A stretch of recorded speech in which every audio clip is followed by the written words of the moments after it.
ओम नमो भगवते वासुदेवाय। श्रावण शुक्ल एकादशी, जिसे पुत्रदा एकादशी कहा जाता है, ये वो दिन है जब भगवान विष्णु भक्तों को आशीर्वाद देते हैं संतान सुख का।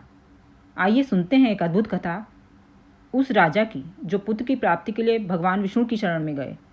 पुत्रदा एकादशी की कहानी एक ऐसे राजा की है जिसके पास सब कुछ था लेकिन संतान नहीं थी। भगवान विष्णु ने उनकी पुकार सुनी और आशीर्वाद दिया। पुत्रदा एकादशी का व्रत हिंदू धर्म में विशेष फलदायक माना जाता है, खासकर उन दंपतियों के लिए जो संतान सुख की कामना करते हैं। इस व्रत को श्रावण मास या पौष मास की शुक्ल पक्ष की एकादशी को रखा जाता है और यह व्रत भगवान विष्णु को समर्पित है। तो चलिए आइए सुनते हैं चमत्कारिक कहानी जो पुत्रदा एकादशी व्रत कथा है। बहुत प्राचीन समय की बात है। महिषपति नगर में एक सुखी और धर्मनिष्ठ राजा सुकेतु नाम राज्य करते थे। उनकी पत्नी का नाम शैव्य था। सब कुछ होते हुए भी वे बहुत दुखी थे क्योंकि उनके कोई संतान नहीं थी।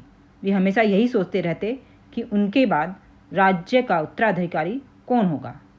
एक दिन राजा अत्यंत दुखी होकर वन की ओर चले गए। वहाँ उन्होंने बहुत से ऋषियों मुनियों को देखा जो उपास कर रहे थे। उन्होंने उन ऋषियों से पूछा, ये कौन है और किस उद्देश्य से उपास कर रहे हैं। ऋषियों ने बताया, हम सभी विष्णु भक्त हैं और आज पुत्रदा एकादशी का व्रत कर रहे हैं। इस व्रत के प्रभाव से संतान की प्राप्ति होती है। यदि तुम भी यह व्रत श्रद्धा से करो तो तुम्हें भी संतान सुख मिलेगा। राजा ने विधिपूर्वक व्रत किया और रात्रि में भगवान विष्णु का ध्यान करते हुए जागरण किया। कुछ समय बाद जब वे अपने राज्य लौटे तो उनकी रानी गर्भवती हुई और उन्होंने एक सुयोग्य पुत्र को जन्म दिया।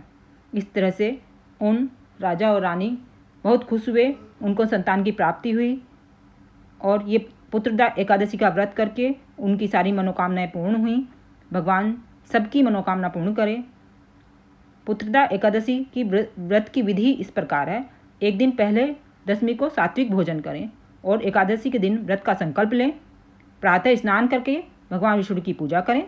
व्रत में फलाहार लें या निर्जला उपवास भी कर सकते हैं शक्ति के अनुसार। विष्णु सहस्रनाम भगवद गीता का पाठ करें। रात्रि में जागरण करें और भजन कीर्तन करें। द्वादशी के दिन ब्राह्मण या जरूरतमंद को दान करके व्रत का पारण करें। पुत्रदा एकादशी का महत्व ऐसे है, संतान की इच्छा रखने वालों के लिए अत्यंत शुभ होता है। पापों का नाश और पुण्य की प्राप्ति होती है। परिवार में सुख, शांति और समृद्धि होती है। बोलो ओम नमो भगवते वासुदेवाय।